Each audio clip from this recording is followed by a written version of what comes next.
But this blow dryer I've used on my own natural hair, and I've used it on the wig, of course, as you just saw. My natural hair, I'm definitely gonna pass. This is a no-go, sis.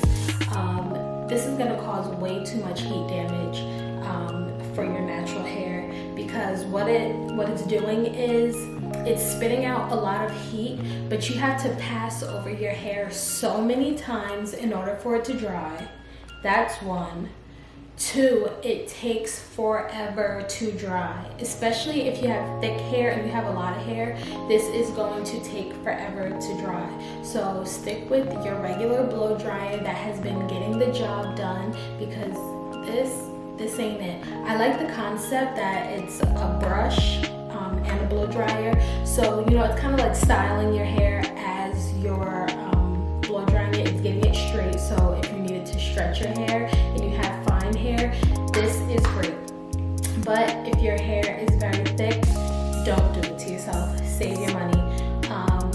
Extension wise, I may use it every once in a blue moon, but I think I'm still gonna stick to my regular blow dryer that I have, because this still took way too many passes to blow dry the extensions. It took me like almost a half an hour to dry that wig using this, and it was still a little damp. So, you know, it's not worth it. I should have saved my money. Thank God it was only like $30, $34, something like that. So, you know, it's not like I'm taking a huge loss.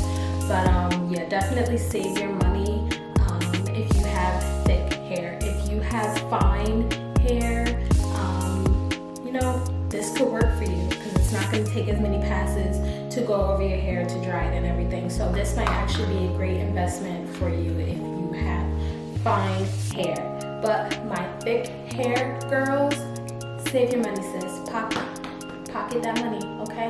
This ain't it.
Make sure you like, comment, and subscribe, and come back so you can see how I install this unit.